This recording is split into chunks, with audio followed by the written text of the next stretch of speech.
faço parte da diretoria aqui do Sindel, sou trabalhador do Hospital São Francisco e estou aqui também, né, à frente da Secretaria LGBT do sindicato. Bom dia, meu nome é Gabriela. É, eu estou no sexto período da instituição FAMIG, cursando Direito, e esses são meus colegas de turma. Vamos se apresentar agora. Bom dia a todos de novamente, né? Meu nome é Nataliano, também representante aí do sexto período aí do Direito do Trabalho aqui, civil. E vou Olá, deixar.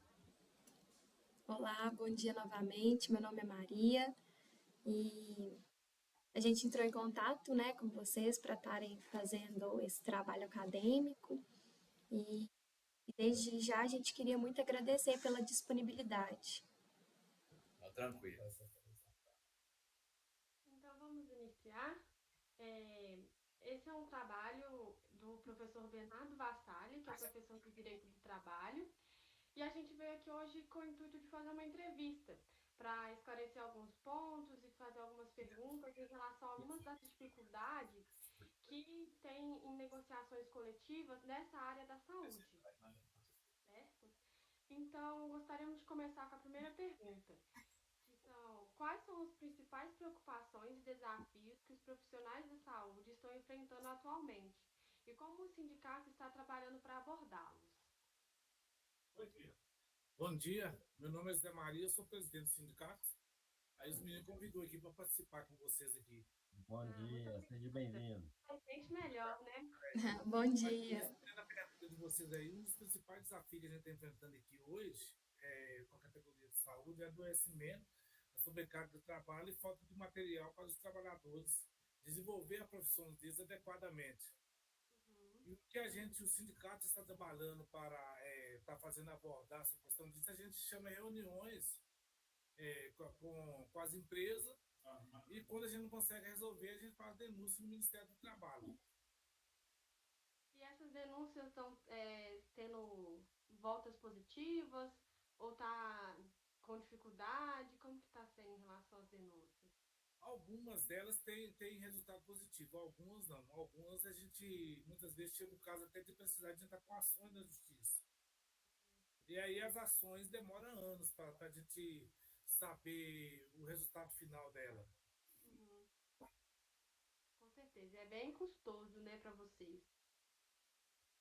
Na realidade, é difícil, mas é mais custoso, na realidade, para os trabalhadores que estão lá dentro direto, que fica ter que esperar. Para Uhum. nós acaba sendo uma rotina mais normal, porque quando nós estamos no dia a dia, nós somos liberados para fazer, desenvolver esse trabalho no sindicato, então a gente, para nós, não tem, tipo assim, não é custoso para nós. O que a gente acha ruim é por causa do trabalhador que está na base, está na frente do trabalho. E quando esse resultado demora para estar vindo, uma ação que a gente entra, demora anos para estar vindo, quem é penalizado, na realidade, é o trabalhador que está na ponta lá. Uhum.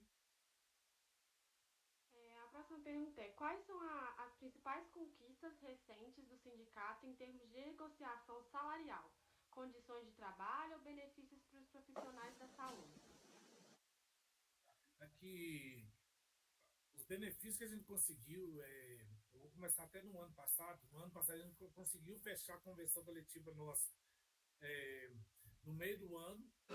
Este ano agora nós conseguimos fechar a convenção coletiva do piso da categoria, que é o piso nacional da enfermagem, e logo em abril agora nós já fechamos a convenção coletiva de reajuste salarial.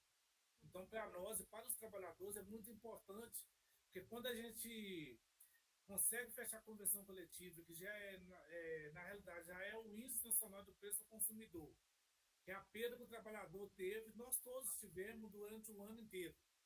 E aí a gente consegue já fechar a convenção na data base, o trabalhador ela minimiza essa perda que tem. Uhum.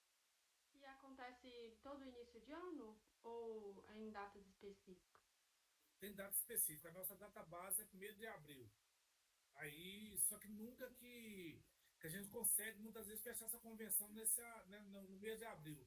Já Sim. aconteceu em anos anteriores que a gente fechou nossa data base no mês de dezembro, mês de novembro, agosto.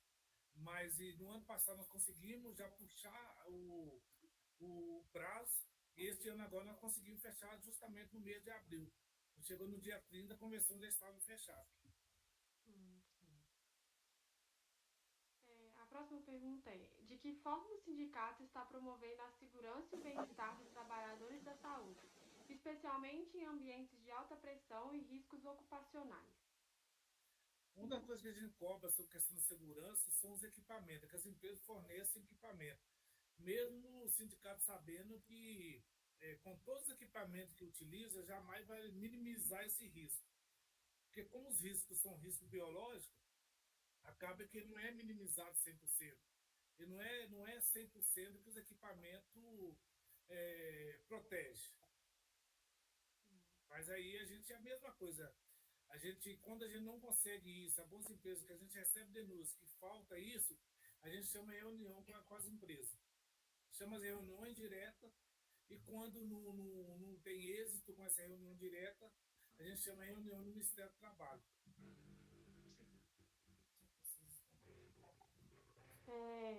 E como o sindicato está lidando com as questões relacionadas à carga de trabalho excessiva ou falta de pessoal em unidades de saúde? Aqui, eu vou pedir você licença, vou deixar para o vice-presidente estar aqui também para ele responder, para dar oportunidade para ele também, e para vocês também conhecerem outras pessoas, e deixar também o canal aberto e à disposição, sempre que precisar, tá bom? Nós estamos à disposição aqui. Muito obrigado a vocês aí. Nós que agradecemos.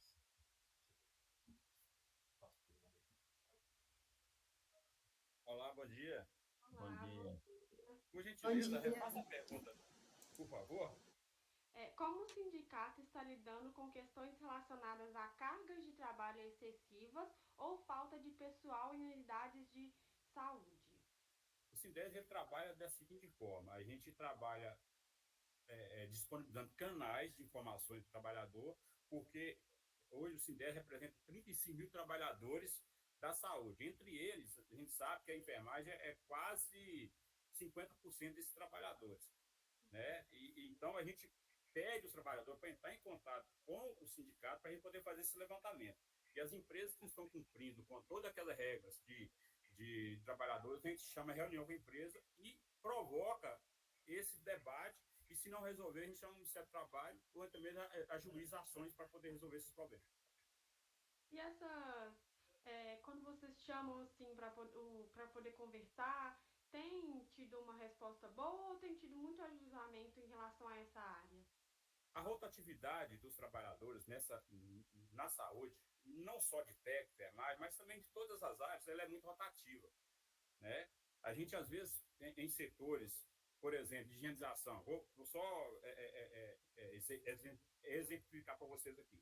Higienização, Copa, as empresas reclamam para a gente que sempre falta, né? Falta trabalhadores, né? Então, por ser um trabalho muito desgastante e, às vezes, e de forma psicológica abala muito, porque tem nem todo mundo que ingressa na saúde, elas estão preparadas para o que enxergam lá dentro do hospital, clínicas ou UPAs, etc., acaba sendo um pouquinho mais difícil, e as pessoas não suportam essa pressão, às vezes uma carga horária mais excessiva, né? E acaba saindo, né? Então, a rotatividade ela é muita e acaba gerando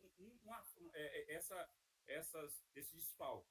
Mas a gente batalha muito para poder isso não acontecer, porque senão gera tudo aquelas perguntas que vocês fizeram, sobrecarga de trabalho, né, incentivo, adoecimento, né? Então é uma manobra muito grande diariamente que tem que fazer com a empresa e conscientizar também os trabalhadores para poder, de qualquer situação que esteja acontecendo de forma ilegal, que eles procurem. Dando seguimento aí, eu gostaria de fazer continuidade às perguntas aí. Como o sindicato está trabalhando para garantir que o novo piso salarial da enfermagem, né, seja implementado de forma justa e integral a todas as instituições de saúde, né, principalmente nessa pandemia aí? Essa questão da carga horária, a questão do piso salarial, ela está muito bem, está muito, para nós como sindicato, está muito complicado, porque não bastou só a lei, né? Houve uma interferência também do Supremo Tribunal Federal. Havendo essa interferência do Supremo Tribunal Federal, houve um desmembramento, principalmente da área privada, na questão da carga horária, né, que o piso, a lei falava no início que não tinha questão de carga horária. Mas aí, com pressão da patronal, ingressando com a DI no Supremo Tribunal Federal, houve um desmembramento desse entendimento, né? Hoje, as empresas estão trabalhando da seguinte forma, no nosso setor. Quem trabalha no setor público-privado, que é chamado, né, entre nós, aqueles que o Santa Casa, Sofia Feldman, São Francisco, eles têm o salário base, que já tinha antes, e recebem um complemento do governo, né? Esse recebe a carga horária completa. Mas tem um problema, se a gente não unir forças com o sindicato e fazer uma briga maior, esse repasse, que hoje é para complementar o piso nesses setores, vai acabar ficando no mesmo valor se a gente não brigar para esse reajuste que vem para esses profissionais também não seja reajustado. Senão, vai dar a sensação que ele está ganhando o piso, mas não está sendo remunerado. Lembrando que na lei, quando os dois presidentes que passou pela mão deles, no primeiro, que foi o governo, o Bolsonaro, ele vetou essa questão do reajuste automático, e também o Lula, no governo dele, também vetou. Então, a gente tem que fazer uma briga diária para esses setores serem contemplados nesse sentido. Enquanto o setor privado, que é o Mater Dei, que é o Felício Roxo, esse valor eles calculam sobre 180 horas. Então, o piso não é o teto que a gente vê aí falando. É sobre... hoje está 2.720. A gente tem que brigar para que o Supremo Tribunal reconheça que nesse setor da enfermagem não seja calculado sobre 44 horas, mas que seja calculado sobre o piso real, que é de 3.305 hoje. Então, a gente tem brigado também com as vias que a gente tem a nível nacional para que esse piso seja de forma bem direcionado da forma que é a lei. Então, lembrando só que o sindicato, ele, nesse sentido, ele fica um pouco limitado, porque a gente tem que brigar com o Supremo, onde que é o setor máximo da lei. E eles que fizeram essas situações fazerem o que está acontecendo hoje com a enfermagem no Brasil. E aí, pelo que eu entendi, assim, no privado e o público gera essa discrepância, né, no valor aí, justamente por causa dessa briga lá no Supremo. Isso, era uma diferença, porque o setor, igual o Santa Casa recebe 100% o financiamento, eles já tinham um valor que era do base, salário base, né? Isso. E aí o complemento para chegar no piso não é da própria Santa Casa, vem do governo. Já em contrapartida, quem trabalha no setor privado, só privado, esse dinheiro não tem um complemento do governo. Então, gerou um conflito aí. E é esse conflito que a gente tem que quebrar ele. Porque como que o profissional que trabalha em Santa Casa ganha um valor e faz a mesma carga horária, não é valorizado da mesma forma no setor privado, igual a Mater Dei, um exemplo. Então, essa briga a gente tem que ter. E essa briga não só é do sindicato, essa briga são dos trabalhadores também.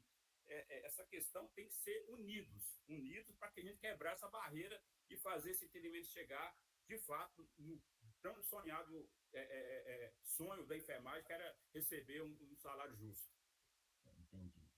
A próxima pergunta aqui é como a pandemia, né, na Covid-19 aí, né, afetou as negociações do sindicato na área de saúde? Houve mais dificuldade para alcançar acordos favoráveis ao trabalhador? Eu não entendi. Faça de novo, gente. Apesar que eu tenho aqui, mas eu gosto de ouvir, que aí fica mais fácil para responder. Tranquilo. Como a pandemia, né, da Covid-19 aí afetou as negociações do sindicato na área da saúde? Houve mais dificuldade para alcançar acordos favoráveis ao trabalhador? Se houve algum acordo, foi mais favorável a esses acordos da pandemia ou não? O setor público teve incentivos nessa situação aí, né, de receber um extra, né, um valor extra na pandemia. Já o setor privado não receberam, a não ser a questão daqueles setores que era destinado à Covid, quem recebia 20% de salubridade, passou a receber 40%. E no nosso entendimento, como sindicato, a gente ingressou com vários hospitais ações judiciais para que essa situação fosse corrigida não só para a enfermagem, mas para todos os trabalhadores. Houve iniciativa do sindicato nesse sentido, né, de querer um valor a mais, um bônus a mais, mas infelizmente a gente tem limitações, porque pedir valorização, pedir esse reconhecimento. A gente pede em convenções, em acordos, mas a gente precisa também de que os trabalhadores, nesse sentido, esteja também alinhado com o sindicato. Porque a gente vai em reuniões, a gente mostra ali o caminho, né, a dificuldade que os trabalhadores enfrentou e enfrenta, que a pandemia, na verdade, a Covid não acabou, ela ainda está aí, ela está controlada. E a gente ainda está pedindo essa valorização, inclusive com ações judiciais para que seja reconhecido esse direito dos trabalhadores. Né? Lembrando que muitos colegas da enfermagem morreram, né? E adoeceram, e tem sequela até hoje por causa disso. Então, essa situação, a gente está pedindo também via judicial para esse reconhecimento. Não lá na pandemia, mas também agora, depois da pandemia, aliás, depois daquela exagero que houve no adoecimento dos trabalhadores. E querendo ou não, né, tem alguns trabalhadores que eles atuam até de forma indireta, né? Porque tem que passar ali por uma triagem, né? Até que seja comprovado, querendo ou não, ele está participando indiretamente e diretamente. O porteiro, o pessoal da higienização, o pessoal da Copa, então a gente não discriminou grupos, a gente entrou na justiça para esse reconhecimento ser para todos. Né? Inclusive já ter perícias em alguns hospitais, que nós ingressamos com pedido judicial para esse reconhecimento, mas a gente sabe, a gente faz o nosso papel como sindicato, mas a gente não tem o poder de decisão, é a justiça que vai definir se tem ou não direito, e a gente vê que a briga é muito grande, né? A gente tem uma força, mas a força do lado de lá é bem maior, que é o capital, que é o que paga, que gera o dinheiro. Né? Essa questão que o senhor falou da insalubridade, que antes era 20% e passou para 40%, é a questão dos graus lá, é porque, de fato, na pandemia eles estavam de frente, né? Em linha de frente. Por isso que houve essa alteração, né? O hospital, não sei se vocês, como é que é o grau de discussão assim, que vocês hoje têm, mas naquela época eu não sei como é que vocês conheceram ou viveu, né? Mas no hospital era dividido, né? CTI não tem como falar que já é direto, esse grau tem que ser reconhecido permanente. Mas nas divisões anteriores, setores que era só de cirurgia, era só de controle de alguma doença, transformou em setor de Covid. Para esses setores, que antes não era Covid, era 20%. E aí, eles passaram a ganhar 40%. Os hospitais pagaram, entendeu? A briga nossa não é para esse setor. Né? A briga nossa é para todos os trabalhadores de todos os setores ganharem e ser reconhecidos por isso. Porque quando a gente chegava no hospital, tinha lá o porteiro com a maquininha, com o termômetro, medindo, entendeu? Aferindo temperatura, vendo se a pessoa estava com sintoma, e hora que nem era diretamente da enfermagem ou médico, ou enfermeiro, né, ou técnico de enfermagem, auxiliar, que seja. Era um porteiro que, ao nosso ver, não tinha conhecimento técnico, mas ele estava ali, de frente. Poderia um colega da enfermagem ou outro colega estar contaminado e passar para ele. Então, o nosso entendimento é que todos mereciam ser reconhecidos e ser valorizados nesse sentido. Até porque todos estão ali, né? Sim, foi claro, foi sim, claro. É porque todos estão ali trabalhando no mesmo ambiente, né? Então, não é só a pessoa que está ali de frente, mas só de estar ali naquele ambiente, como o senhor falou, porteiro, até mesmo, não sei se no caso entre as pessoas que dirigem a ambulância, também entre todos, né? A ambulância ainda é mais complicado também, vamos dizer assim, porque ele está dentro de um ambiente fechado, às vezes, e o motorista que não é direto, não é um técnico, não é um médico, não é um enfermeiro, ele acaba ajudando os profissionais a fazer algum movimento com o paciente que às vezes está contaminado ali, ou sofreu um atropelamento, ou qualquer coisa que esteja ali acontecendo com aquele paciente e esteja contaminado, não só com Covid, mas também com outras doenças contagiosas, sabe? A próxima pergunta é: durante a pandemia, o sindicato precisou renegociar contratos ou adaptar acordos para atender às mudanças rápidas nas condições de trabalho? E se sim, quais foram as principais alterações? Na pandemia houve várias manifestações, inclusive na questão do home office. Né? A parte administrativa, eles nos procurou, a gente teve alteração, porque para aquele momento a gente achou importante que aquele profissional que ali não precisava estar diariamente, poderia fazer o serviço em casa, a gente alterou essa situação. Aqueles que não tinham como, que era pessoal direto ligado, que é médico, enfermeiro, auxiliar de enfermagem, esses permaneceram atendendo. Mas houve mudança no período da pandemia, essas alterações, sim, acordos para poder ter esse tipo de atendimento em casa, né? Que é chamado home office, que é trabalhar de lá, né, e fazer prestar o serviço em casa.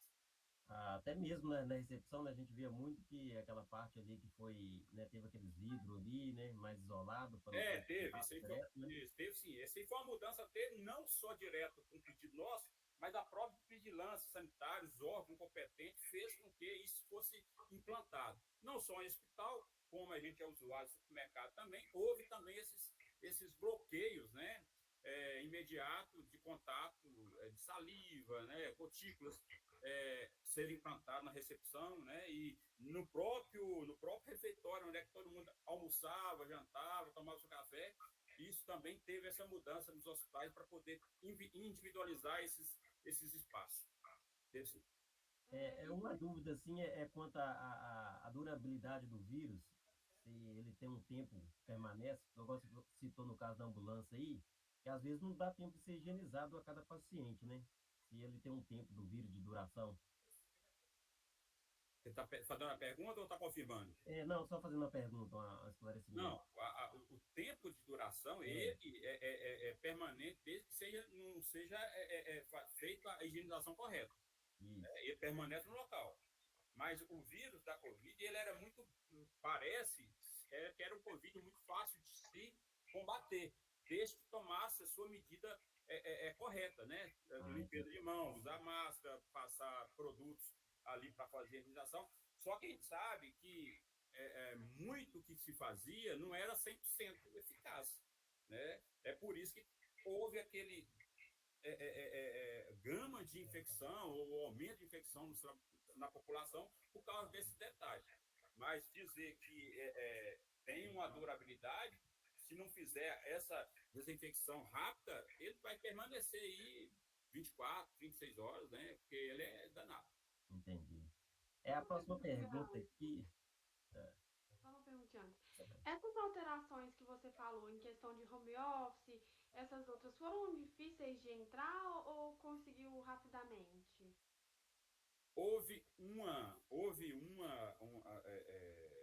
Houve várias manifestações de todos os setores, Justiça, Ministério Público, né, para que isso acontecesse.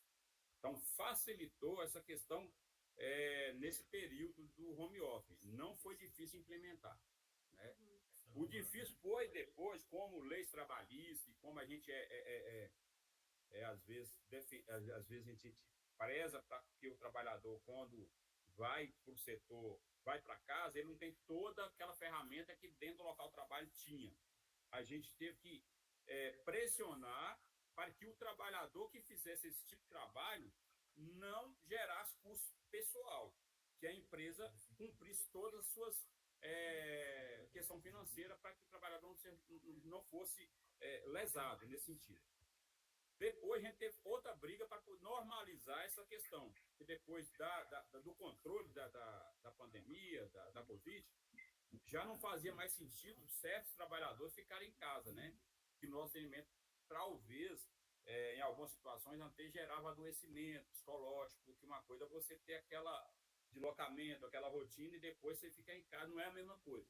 Então, em alguns setores, a gente teve que brigar para voltar, para poder normalizar aquelas situações, para que o trabalhador não ficasse à mercê de situações desse tipo, né?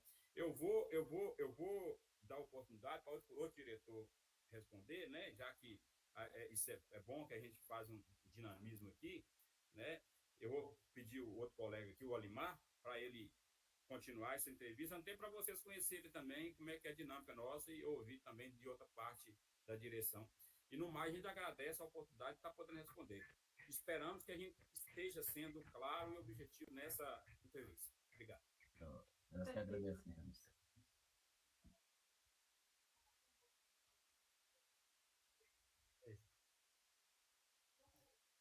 prontinho? Limar, vamos continuar as perguntas aqui, né?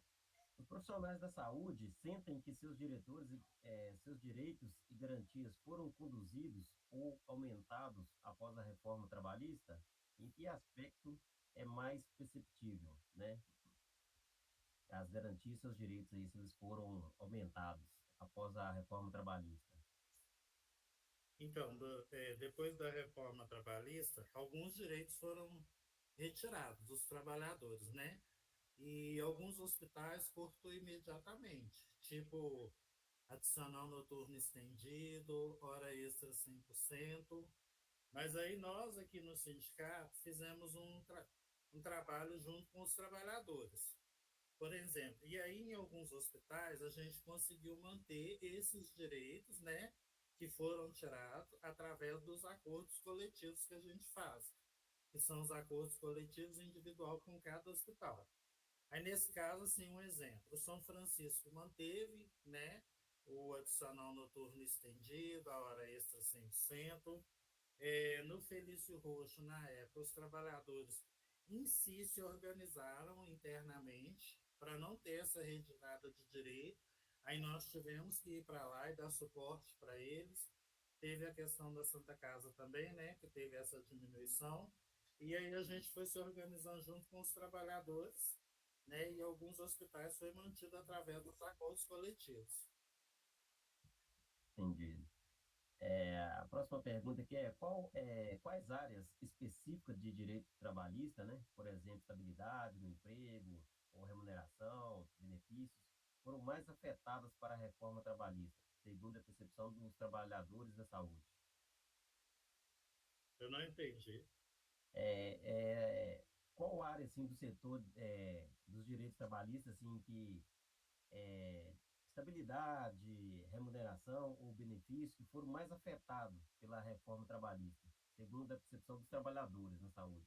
O que, os trabalhadores mais, né, viu que foi mais afetado? Foi afetado no geral, né? A maioria foi afetada em geral. Só que, tipo assim, alguns setores que ficou mais sobrecarregado foi pessoal da higienização, pessoal de CTI, recepção e portaria. É a parte que eles mais ali tem que estar lidando, né, para poder combater o Covid diretamente, né? Sim. Higienizando ali a parte, então, que mais sofreu com a pandemia aí. A próxima pergunta aqui é quais estratégias, né, o sindicato está adotando para proteger os direitos dos trabalhadores da saúde diante das mudanças trazidas pela reforma trabalhista? Então, geralmente em toda a nossa estrutura, né? Durante esse período aí, por exemplo, a gente achou que iria trabalhar menos e foi um período que a gente acabou trabalhando mais, né? A gente não conseguiu nem ficar em home office aqui no sindicato. A gente pensou em fazer esse trabalho, mas acabou que não deu para fazer porque assim a demanda foi bem maior, o número de reclamações, né, que veio dos trabalhadores, até por falta de EPIs nos hospitais, né, a demanda, e foi assim uma coisa que pegou tipo de surpresa essa questão aí da pandemia. Eu vou dar continuidade às perguntas, né, do meu colega. Como o sindicato lida com situações em que as instituições de saúde tentam se aproveitar das mudanças legislativas para reduzir direitos ou benefícios dos trabalhadores? Então, a gente tenta se organizar junto com os trabalhadores, porque o sindicato não é só nós que estamos aqui, né? É a categoria em geral. Então, a gente chama atos, assembleias, junto com os trabalhadores, fazemos atos, manifestações na porta dos hospitais, conscientizando o trabalhador daquilo para ele acordar e vir para a situação, para nos ajudar a fortalecer, né? Porque tem coisas assim, que a gente depende muito da união dos trabalhadores ali na porta, né? Para não ter aquilo ali retirado.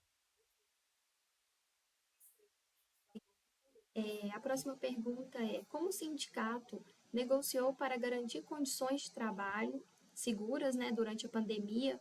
Houve alguma mudança significativa nas condições devidas às novas exigências de segurança e saúde ocupacional? Sim, através das CIPAs, né? A gente se organizando, né? Junto com as CIPAs para não deixar faltar nada, entendeu? E por último, né, a nossa última pergunta, o sindicato enfrentou resistência ao tentar implementar medidas de segurança adicionais durante a pandemia? Se sim, quais foram os principais desafios e como foram superados? Então, as resistências foi através desses EPIs aí, que eles alegaram que estava caro, principalmente os hospitais públicos, né, que não tinham condições de manter isso para os trabalhadores. Mas aí a gente foi firme com eles, entendeu? Chamando reuniões com os hospitais, fazendo encaminhamentos mesmo para o Ministério do Trabalho. A gente, Rapidinho, só uma perguntinha. claro, Esses que você falou que teve que ser firme e tudo mais, em algum desses gerou algum ajuizamento de ação ou vocês conseguiram todos na convênia? Não, tem ajustamento de ação.